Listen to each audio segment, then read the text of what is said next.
E vittoria contro i sardi. Allora, hola amigos, salve Wagyu, vittoria del Napoli per 1-0 a Cagliari, partita che è stata un po' noiosa a dire la verità. Nel primo tempo non mi è piaciuta tanto perché abbiamo regalato un tempo dove non abbiamo quasi mai tirato in porta. Abbiamo creato occasioni da gol, ma non c'è stato niente di, come posso dire, di pericoloso, proprio di cattivo, proprio, di molto, ma molto, molto impegnativo per la difesa cagliaritana, soprattutto per il portiere, penso che ne ha fatte parate nel primo tempo. Ancelotti che cambia quasi tutta la squadra di Liverpool, né? Io penso che questi cambi Ancelotti li deve un po' gestire in maniera un po' più, come posso dire, un po' meglio, perché a cambiare tutti i reparti al 100% non è una grande scelta secondo me. Però io poco prima che la partita terminasse, sinceramente non avevo più speranze. Non avevo più speranze perché per come si stava mettendo la partita, che i cagliaritani si stavano andare, si ittavano andare, non si giocava più, ragazzi, non si giocava più. Sembrava che stavamo in quei campetti di calcetto, di quelle categorie proprio provinciali e dilettantistiche. Pareva, manca Serie C, proprio la Lega Pro, C3, C4, C5, Citroën. Comunque stavamo proprio non giocando, il gioco stava fermo, fermo.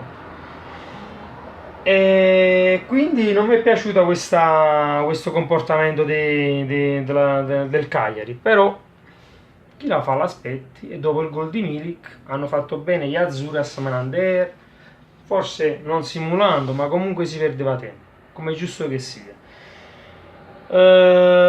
Arbitro che da 7 minuti di recupero penso giustissimi. Io aspettavo anche 8, a dire la verità, avevo pensato 7-8, perché poi si sono persi in altri quasi 60 secondi, un altro minuto solo per preparare la punizione di Milik. E niente, ritornando al discorso di Ancelotti, io penso che era un po' critico quando la partita stava terminando, ma poi dopo mi sono un po', come posso dire, un po' svegliato e un po' pentito da come stavo giudicando Ancelotti, perché sì, è vero che ha fatto troppi cambi, però se andiamo a pensarci bene, ragazzi, lui sempre pure Sarri, chiunque avrebbe tolto Milik, messo Mertens, dice lui no, lui lascia Milik, colloca anche Mertens, e chi è che va a segnare? Milik su calcio di punizione. Quindi comunque è stato un gol di Milik che Ancelotti ha letto, come posso dire, ha dettato, perché comunque non avendo sostituito il nostro attaccante polacco, lui si è fatto subito, diciamo, si è fatto subito perdonare qualche, diciamo, decisione un po' sbagliata, che Diawara per esempio, non so voi, Diawara per me è un giocatore che ha degli alti e bassi. Ci sono state partite dove ha dato il massimo, dove ha dato un grande contributo, ma per la maggior parte dei minuti che sta giocando adesso fa il passaggino, poi cammina in mezzo al campo, e quindi non so, io avrei cambiato, sì, fai giocare Onas, ci sta Younes, ci sta Gulam anche che si è ritornato, Meret tornerà sicuramente tra i pali in qualche altra partita, finalmente ha tenuto fuori a Mario Rui, porca miseria, che vabbè, non voglio commentare su Mario Rui. E niente, quindi secondo me si è fatto un po' perdonare queste scelte un po' esagerate, di cambiare, di fare un turnover esagerato. E alla fine si è tenuto Milik in campo e si è trovata la via del gol.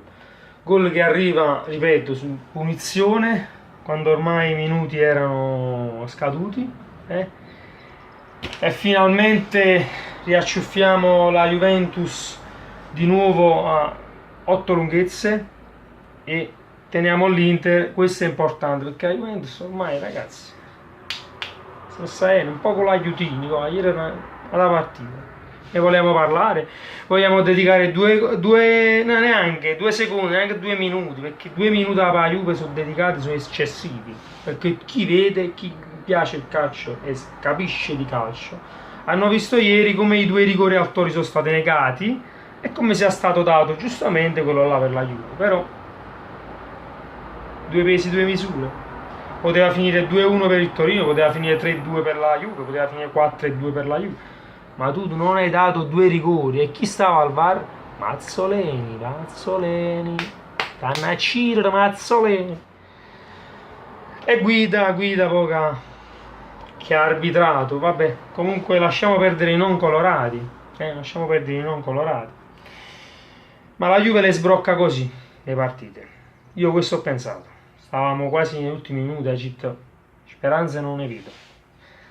Io penso che uscirà, la Juve le risolve così. Io penso che il Napoli la possa risolvere, ho pensato, la potrebbe risolvere solamente con un calcio di rigore, o regalato o creato, come accade alla Juve, o una rete o una punizione, ed è stata punizione. Abbiamo vinto da Juventus stasera, guarda. Quell'1-0 però, a differenza della Juve, noi abbiamo pigliato traverse, abbiamo creato occasioni, soprattutto nel secondo tempo. Ma la Juve che ha fatta ieri? Cosa ha fatto? Cosa hanno fatto? Se non era perché lo rigore, no? Vabbè, comunque, detto questo, Juve è più forte, sta davanti, aiutini o non, Napoli che insegue e Inter che rimane a 6 lunghezze. Sempre forza Napoli. Per la Champions ci rifaremo in Europa League, non c'è problema, ragazzi, sempre forza Napoli, al di là dei risultati.